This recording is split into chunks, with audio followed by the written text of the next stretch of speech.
Captain Zilp of the Timid Collective had exactly 347 rules for survival. Rule number 1. If it moves, hide from it. Rule number 2. If it doesn't move, hide from it anyway because it might move later. Rule number 3 through 347. Seriously, just hide from everything. This philosophy had kept his species alive for roughly 6 million years, which was impressive considering they were the size of human thumbs and had the collective courage of a nervous chihuahua. Nebel, confirm scan results, Zilp whispered into his communicator, crouched behind a blade of grass that was, from his perspective, basically a sequoia tree. Scout Nebel's voice crackled back, somehow managing to sound terrified through pure static. Captain, I'm reading atmospheric oxygen levels compatible with our biology. Gravitational pull at acceptable parameters. And oh sweet merciful void, there's a thing moving in the structure ahead. What kind of thing? A big thing, Captain, a human big thing. Zilp felt his 3 hearts sink into his tiny boots. Humans. The apex predators of Earth. The species that had clawed its way to the top of the food chain through sheer audacity and what the Timid Collective xenobiologists called an alarming lack of common sense. These were the beings that looked at the stars and thought, yeah, we should probably go there. The same species that saw fire and decided to befriend it. The creatures that invented extreme sports for fun, voluntarily, for entertainment purposes. Their ship, the Cautious Whisper, had landed approximately 47 seconds ago in what the planetary database called a suburban backyard. It was a tactical nightmare. Open grass plains offering zero cover. Massive wooden structures that could house thousands of predators. Strange ceramic statues depicting bearded humanoids holding fishing poles, which served no purpose Zilp could identify and therefore terrified him immensely. Mission parameters remain unchanged, Zilp said, trying to sound captain-like and authoritative instead of like someone who desperately wanted to return to the ship and hide under his bunk. We observe the apex predators from a safe distance, document their behavior patterns, and under absolutely no circumstances do we make contact. The Timid Collective needs this intelligence data. Understood, Captain. Maintaining maximum stealth protocols. Zilp adjusted his scanner and peered around the grass blade. The human dwelling loomed before them, a monument to species-level confidence. It had windows. Multiple windows. As if the humans were just totally fine with things being able to see inside their shelter. Back on the Timid Collective homeworld, buildings had walls. Just walls. Thick ones. With no windows. And preferably underground. Nebel, what's your assessment of that colored structure to our left? Preliminary scans indicate it's made of lightweight polymers and fabric, Captain. Function unknown. Possibly a trap. Noted. We'll avoid it. It was, in fact, a children's play tent. But neither alien had any context for human juvenile recreational equipment. So it might as well have been a xenomorph egg chamber. Zilp was about to order an advance to the next hiding position. A nearby garden gnome with what he considered excellent tactical cover potential. When Nebel's voice went up approximately 4 octaves. Captain. Movement. Bipedal. Small but definitely human. Emerging from the structure. Zilp's survival instincts kicked in immediately. He dove behind a pebble, remembered that pebbles don't actually provide cover from above. Panicked. Rolled toward a dandelion. Got tangled in the stem. And finally wedged himself into a crack in the patio stones while trying to remember if Rule 73 was play dead or run in a zigzag pattern. Through his scanner's viewfinder, he caught his first glimpse of the approaching human. It was small. Smaller than the adults in the database. Wearing primitive fabric coverings decorated with images of extinct Earth reptiles. It moved with the confident, chaotic energy of something that had never encountered a predator and wouldn't recognize one if it bit them on the nose. Its face was round. Its eyes were huge and unblinking in a way that suggested either intense focus or complete absence of thought. In its hand, it clutched some kind of purple beverage container covered in cartoon characters. Nebel. Zilp breathed. Are you seeing this? Yes, Captain. Database identifies it as a juvenile human. Approximately 3 Earth years old. Classification. Toddler. Threat level. There was a pause. Captain, threat level is listed as unknown. That's never happened before. Unknown. The Timid Collective had threat classifications for everything. Asteroids. Medium threat. Black holes. Extreme threat. Mild weather. Low to moderate threat depending on humidity. But this tiny human? Unknown. That was somehow more terrifying than all 347 rules combined. The toddler took another step into the backyard, and Zilp watched in horror as those massive eyes began scanning the environment with the slow, methodical intensity of someone looking for something interesting to grab. New priority mission objective, Zilp whispered. Don't get grabbed. The toddler's name was Emma, though Zilp and Nebel had no way of knowing this. What they did know was that she had spotted the garden gnome they'd been planning to hide behind and was now waddling toward it with the determination of a heat-seeking missile wearing light-up sneakers. Abort, abort, abort, Nebel hissed through the communicator. She's coming directly toward our secondary position. Maintain cover. Activate camouflage protocols. Captain, our camouflage makes us look like slightly darker versions of ourselves. That's not really... Just do it, Nebel. Zilp pressed himself flatter against the patio stone, which was warm from the sun and smelled faintly of barbecue residue and broken childhood dreams. His scanner showed the tiny human getting closer. 3 meters, 2 meters, 1.5 meters. She stopped directly in front of the garden gnome, her shadow falling across Nebel's hiding position like the hand of doom. Emma tilted her head, examining the gnome with the focused intensity that toddlers reserve for things they're about to either hug or destroy. She reached out one chubby hand and patted its ceramic head. Nice gnome, she announced to absolutely no one. Then her eyes shifted downward. Zilp watched in slow-motion horror as those enormous brown eyes locked directly onto Nebel's position behind the gnome's fishing pole. For a moment, nobody moved. Nebel, to his credit, remained perfectly still, following rule number 83. If spotted by a predator, freeze and pray. It has motion-based vision. Emma blinked once, twice. Bug, she declared with scientific certainty. Captain, she's made visual contact, Nebel whispered with the tone of someone dictating their last will and testament. It's been an honor serving with. Hold position, Scout. Maybe she'll lose interest. Emma squatted down with the grace of a collapsing folding chair, bringing her face approximately 15 centimeters from Nebel's location. At this range, Zilp could see her expression clearly through his scanner. Pure, undiluted curiosity mixed with what humans probably thought was careful observation but looked more like the intense stare of a cat watching a laser pointer. Weird bug. Emma updated her assessment. Then she reached for him. Evasive maneuvers, Zilp screamed into the communicator. Nebel bolted from his hiding spot like his pants were on fire, which, given the number of near-death experiences in timid collective history involving combustible pants, was actually Protocol 47. He ran in a zigzag pattern across the patio stones, his tiny legs pumping at maximum velocity, which from a human perspective looked like an ant having an existential crisis. Emma's face lit up with delight. Fast bug, she giggled, and the chase was on. What happened next would later be described in timid collective military academies as the incident, and would be studied for generations as an example of what not to do during first contact scenarios. Emma pursued Nebel with the relentless efficiency of someone who had never heard the word quit, and wouldn't understand it if you explained it. She crawled, toddled, and occasionally just flopped forward in the general direction of movement. Nebel ran for his life, broadcasting a continuous stream of panic that violated approximately 90% of military communication protocols. She's gaining. She's gaining. Oh void, she's faster than she looks. Captain, what do I do? What do I do? Implement escape pattern Delta, Zilp commanded, then realized he'd just made that up because they didn't actually have an escape pattern Delta. They barely had an escape pattern Alpha, which was just run away and scream internally. Nebel veered left toward a flower pot.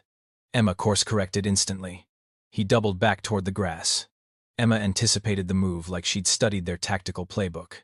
He tried hiding behind the purple juice box she'd abandoned on the patio. Emma's hand came down like the fist of an uncaring god. Got you, she announced triumphantly. Through his scanner, Zilp watched his scout disappear into the chubby grip of humanity's youngest representative. This was it. This was how first contact ended. Not with diplomacy or grand declarations, but with one of his crew members being crushed by a tiny apex predator in dinosaur-themed clothing. But then something happened that made absolutely no sense according to everything the timid collective understood about predator behavior. Emma opened her hand and held Nebel in her palm, examining him with enormous eyes. Squishy, she said, and poked him gently with one finger. Nebel remained frozen, every survival instinct screaming contradictory instructions. Emma brought him closer to her face, and Zilp braced for the worst. Emma giggled. Actually giggled. Funny bug has a face, she announced. Then, with the careful consideration of a toddler who'd been told approximately 6,000 times to be gentle with living things, she placed Nebel back on the ground, and released him. Just let him go. Nebel stood there, all three of his hearts hammering in his tiny chest. staring up at the enormous human who had just violated every known rule of predator-prey dynamics. Emma smiled at him, showing a mouth full of small white teeth that should have been terrifying but somehow weren't.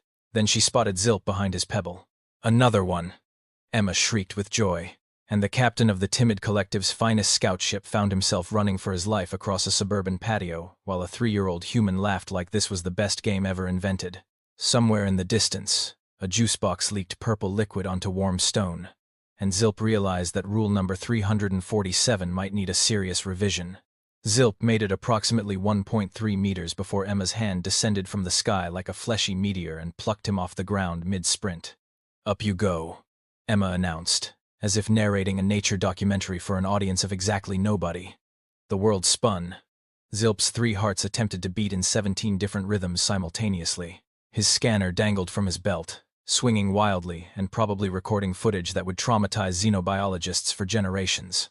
He could feel the warmth of the tiny human's hand, the slight stickiness that suggested recent contact with some kind of fruit-based substance, and the gentle pressure of fingers that could absolutely crush him but somehow weren't. This was it. The end. Death by Toddler. His epitaph would read, "Here lies Captain Zilp, who traveled 47 light-years just to get grabbed by a small human."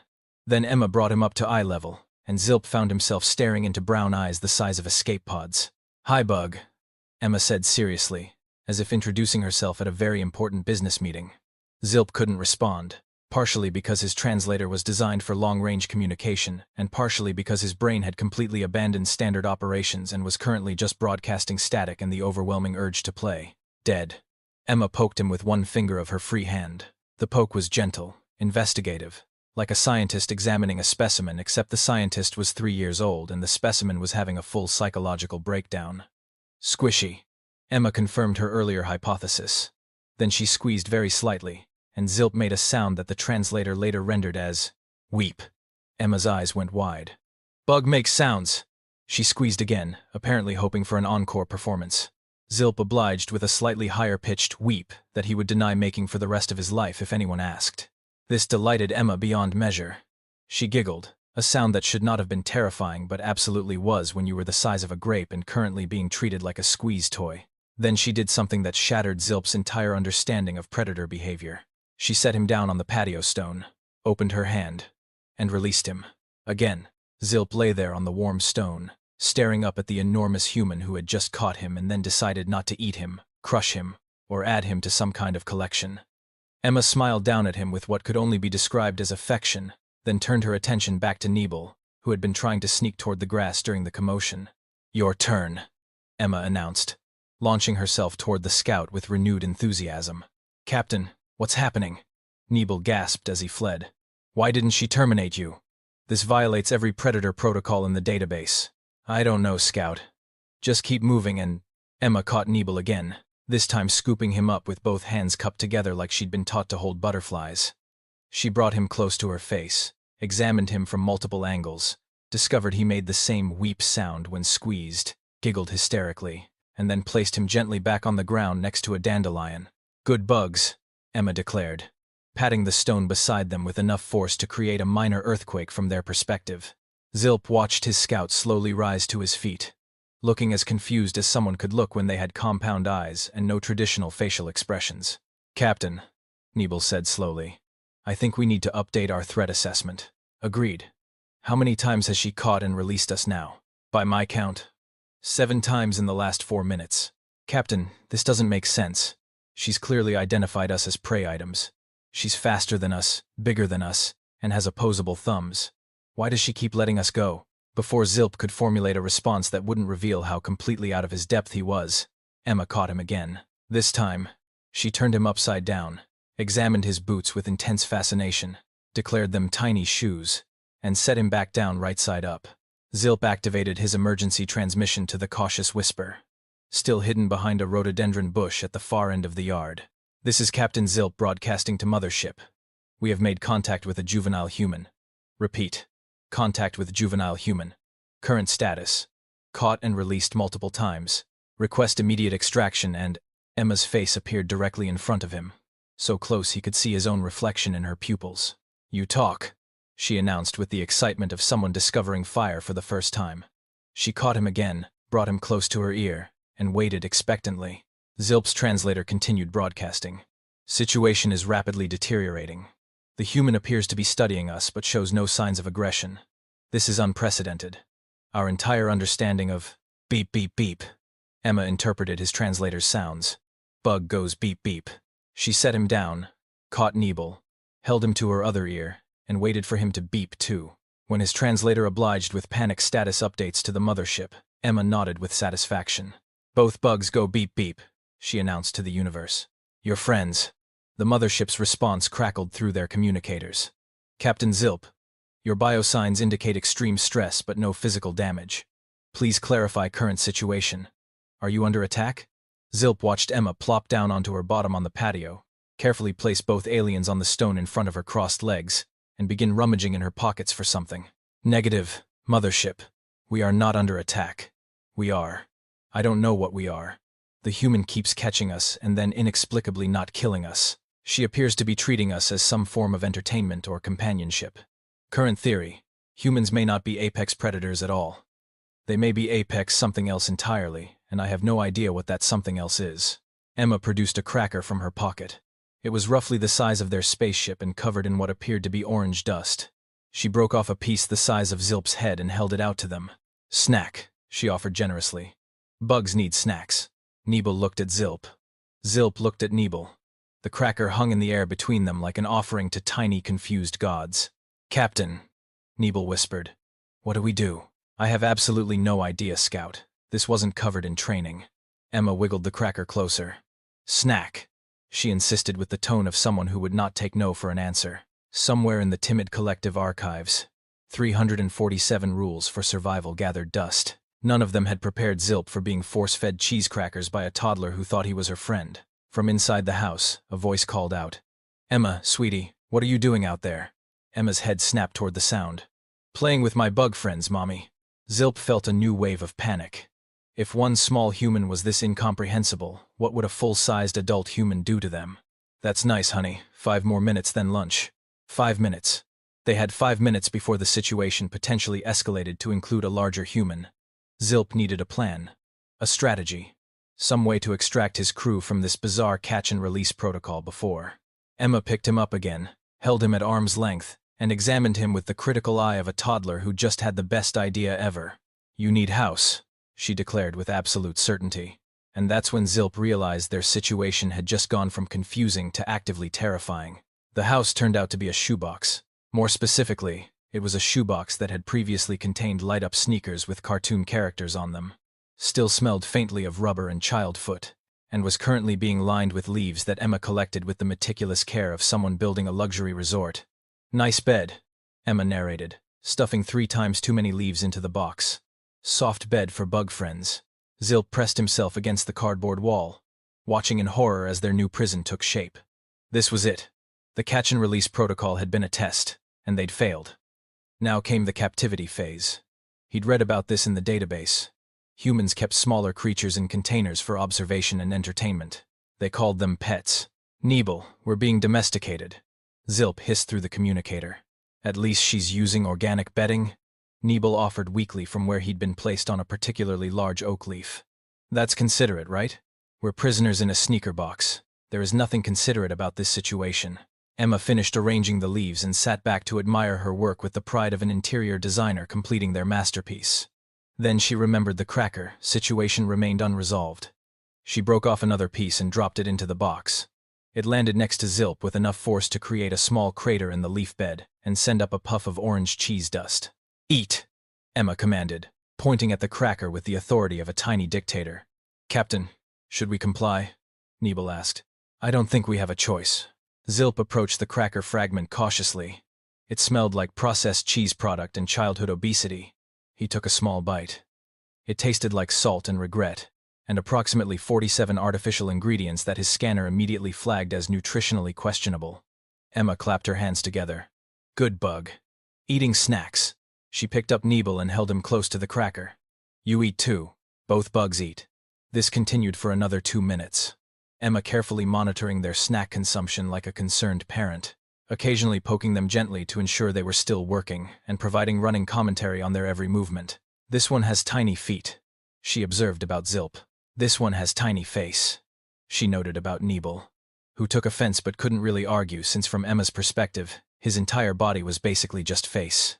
Then Zilp decided to try something that was either brilliant or suicidal, and at this point, he honestly couldn't tell the difference. He activated his universal translator and set it to maximum volume. Human juvenile, his translator boomed, rendering his words in English. We are not bugs. We are sentient beings from the timid collective. We come in peace and request you cease the capture protocols. Emma stopped mid-poke and stared at him with enormous eyes. For a moment, Zilp thought they'd achieved actual communication. First contact. A historic moment that would be remembered across the galaxy. Then Emma squealed with delight. Loud beeps, she shrieked. Bug does loud beeps. She picked up Zilp and held him like a microphone. Do it again. Beep, beep. This is not a game. Zilp's translator broadcast desperately. We are attempting diplomatic. Beep, beep, beep. Emma interpreted joyfully, dancing around the patio with Zilp clutched in her hand like a particularly noisy rattle. Nebel watched from the shoebox prison. Captain, I don't think she understands us. Thank you for that astute observation, Scout. I'm just saying, maybe the humans aren't apex predators. Maybe they're apex idiots. Maybe they conquered their planet through sheer dumb luck and the inability to recognize danger when it's staring them in the face. That's actually a terrifying theory that explains a lot about their space exploration programs. Emma eventually tired of making Zilp beep and placed him back in the shoebox next to Nebel. She patted both of them on their heads with one finger, which from their perspective was like being blessed by a warm, slightly sticky meteor. Stay, she commanded, as if they were puppies she was training. Emma, get you water. She toddled off toward the house, leaving them momentarily unsupervised in their cardboard prison. This is our chance, Zilp said. We execute escape plan Omega. Captain, we don't have an escape plan Omega. Then we execute escape plan, we're making this up as we go. On my mark, we climb out of this box and make for the ship. They scrambled up the side of the shoebox, which from their perspective was like scaling a 5-story building. Zilp made it to the top first, breathing hard, ready to lead his crew to freedom. Then he saw Emma's face appear over the edge of the box, holding a bottle cap filled with water. Water for bug friends, she announced, and placed the cap directly in their escape path. Zilp, startled, stumbled backward and fell directly into the bottle cap, splashing water everywhere. Nebel tried to help him out and also fell in. They flailed in approximately 2 centimeters of water like the universe's tiniest, most pathetic drowning victims. Emma found this absolutely hilarious. Bugs swimming, she giggled, watching them struggle. Silly bugs. From inside the house, the voice called again. Emma, honey, time for lunch. Emma's face fell. But Mommy, I'm playing with my bug friends. You can play after lunch. Come on, let's get you cleaned up. Emma looked at her new friends, then at the house, then back at her friends. With great solemnity, she picked up both drenched aliens and placed them on a large leaf outside the shoebox. She patted them each once with her finger, leaving tiny wet fingerprints on their uniforms. Stay here, she instructed seriously. Emma, come back. We play more. Then she stood up and toddled toward the house, occasionally looking back at them like a child leaving puppies at home for the first time. Zilp and Nebel lay on the leaf, soaking wet, covered in cheese dust, traumatized beyond measure and alive. Captain, Nebel said after a long moment. What just happened? I have no idea, Scout. I genuinely have no idea. The moment Emma disappeared through the back door, Zilp activated his emergency beacon. This is Captain Zilp to cautious whisper. Requesting immediate extraction. Repeat. Immediate extraction. We have been captured, released, fed, processed cheese products. Nearly drowned in a bottle cap, and I think I'm having some kind of breakdown about apex predators and their complete disregard for logical behavioral patterns. The mothership's response was immediate. Captain, we're reading your distress beacon. Preparing rescue protocols. ETA 3 minutes. Can you make it to the extraction point? Affirmative. We're mobile and the human juvenile has temporarily retreated. Zilp looked at Nebel, who was wringing water out of his uniform and looked like he'd been through a war. Which, in a sense, he had. Just not the kind of war anyone had trained for. Let's move, Scout. Stay low, stay quiet, and for the love of the void, stay away from anything that looks like it might be a toy. They started their escape across the patio, making for the rhododendron bush where the cautious whisper waited. 30 meters. From their perspective, it might as well have been 30 kilometers. They made it 15 meters before Zilp's foot caught on something. He looked down and realized with dawning horror that he'd gotten tangled in a juicebox straw that Emma had left on the ground. "Captain, are you stuck?" "Negative, I'm just—" Zilp pulled harder. The straw pulled back. "Okay, yes, I'm stuck. Give me a second." He twisted. The straw twisted with him. He pulled left. The straw seemed to tighten, somehow, through a combination of bad luck and physics that shouldn't have been possible. He'd managed to wedge himself inside the straw's opening. "Nebel, I need assistance." "On it, Captain." Nebel grabbed Zilp's legs and pulled. Nothing happened except Zilp going further into the straw. "Captain, you're going the wrong direction. I'm aware of that, Scout." In his panic, Zilp's hand hit the emergency distress beacon on his belt. The one reserved for absolute worst-case scenarios. The one that, when activated, broadcast a signal indicating the crew was in mortal danger and required immediate military intervention. The signal went out at full power, shooting into space and hitting the timid collective mothership approximately 40,000 kilometers above Earth's surface. On the bridge of the mothership, alarms started blaring. Red lights flashed. The fleet commander, Admiral Twerp, nearly fell out of his command chair. "Battle stations," he screamed. "Captain Zilp's crew is under attack. Prepare extreme caution protocols. Ready the strongly worded warning cannons. Charge the defensive fleeing engines. Activate all the systems we use when we're really scared but also want to look like we're doing something." Back on Earth, Zilp finally managed to extract himself from the juicebox straw, leaving behind what remained of his dignity. "False alarm, false alarm," he gasped into his communicator.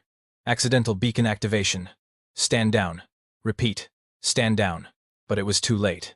Through the kitchen window, they could see movement. Emma's face pressed against the glass, her hands cupped around her eyes as she searched the backyard for her friends. She spotted them. Her face lit up like someone had just told her Christmas came early and brought extra presents. She pointed at them, clearly explaining to someone inside that her bug friends were still there, still moving, still being the best entertainment she'd had all week. "Captain, she's coming back," Nebel yelled. The back door opened. Emma emerged, but she wasn't alone. Behind her came an adult human female, presumably the mommy voice they'd been hearing. She was carrying a plate with what appeared to be a sandwich cut into triangles. Zilp's threat assessment systems immediately categorized her as large human, unknown capabilities. Proceed with maximum terror. "Emma, sweetie, you need to come eat your lunch," the mother said patiently. "But my bug friends, Mommy, look!" Emma pointed at the two aliens, who had frozen mid-escape like the universe's guiltiest criminals. The mother squinted at them from the doorway. "Oh, honey, those do look like interesting bugs. But they probably need to get back to their bug families. You can look for more bugs after lunch." Emma's face fell. She walked over to where Zilp and Nebel stood, paralyzed, and crouched down one final time. "Bye-bye, bug friends," she said with genuine sadness. Then, with the careful precision she'd been taught for being gentle with living things, she reached out and patted each of them on the head with one finger. The pats were gentle, affectionate even. But from Zilp's perspective, each pat was like getting hit with a warm, squishy medicine ball that smelled like hand soap and carried the weight of a creature who could crush them without even trying. He saw stars. Actual stars. His vision went fuzzy. His knees buckled. Nebel fared slightly better, but only because Emma's finger slipped a bit and mostly hit his shoulder instead of directly concussing him. "Emma, lunch now," the mother called with the tone of someone who'd reached the end of their patience. Emma sighed dramatically, gave her bug friends one last longing look, and trudged back to the house like someone being asked to leave the best party ever. The door closed. Zilp lay on the warm patio stone, staring up at the blue earth sky, questioning every life choice that had led him to this moment. "Nebel," he said weakly, "are you alive?" "I think so, Captain. Everything hurts, but in a vague, non-specific way that suggests I'm still functioning." "Good. Let's never speak of this again." "Agreed, sir." They helped each other up and limped toward the extraction point, moving like two soldiers returning from a war that nobody would ever believe actually happened. The Cautious Whispers cargo bay had never looked so beautiful. Zilp collapsed onto the deck plating, still damp, still covered in cheese dust, still processing the fact that he'd survived first contact with humanity's youngest ambassador. "Medical scan complete, Captain," the ship's AI announced. "You have sustained minor bruising, mild dehydration, elevated stress hormones, and what appears to be cracker residue in your respiratory system. Prognosis: you'll live, unfortunately for your dignity." "Thank you for that assessment," Zilp muttered. Nebel was already at the communications console, preparing their official report to the timid collective high command. His fingers trembled slightly as he typed. which was fair considering they'd spent the last 30 minutes being treated like stress toys. Captain, how should I classify the human threat level?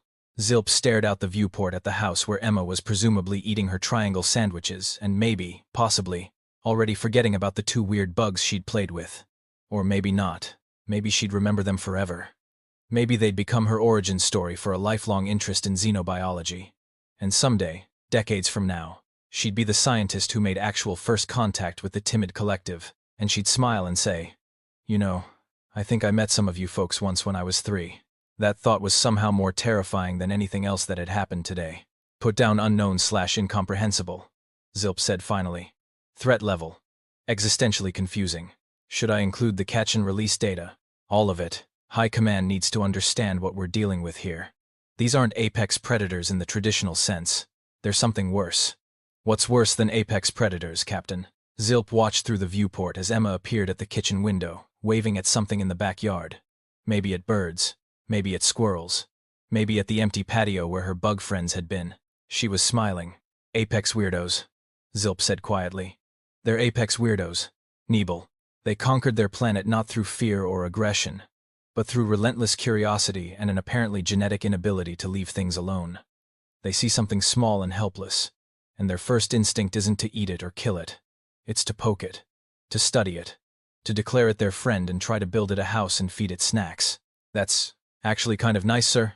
It's terrifying. Do you know what happens when a species like that develops faster than light travel? They'll spread across the galaxy, poking everything. Nothing will be safe. The entire universe will be their petting zoo. Nebel finished the report and cued it for transmission. Final recommendations for future contact with humans, Captain. Zilp thought about Emma's giggle.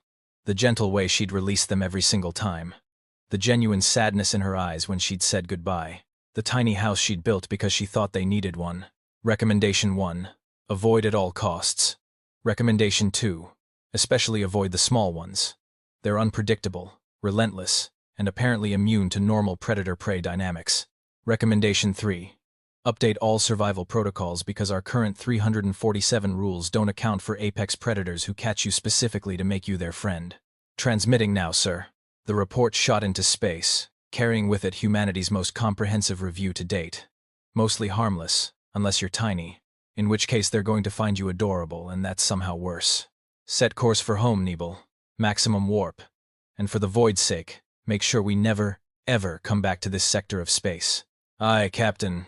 As the cautious Whisper's engines hummed to life, Zilp took one last look at Earth through the viewport. Emma had left the window. The backyard was empty except for a shoebox house with leaf bedding, a bottle cap still holding water, and a juice box straw that had nearly ended his career. Somewhere in that house, a 3-year-old human was probably already asking her mother if they could get bug friends for real, maybe from a pet store, something she could keep in a tank and feed and name and love. Zilp shuddered. Captain? Nebel asked from the pilot's seat. Are you all right? No, Scout. I don't think I'll ever be all right again. But at least we're alive. Should I add that to the report, sir? That we survived?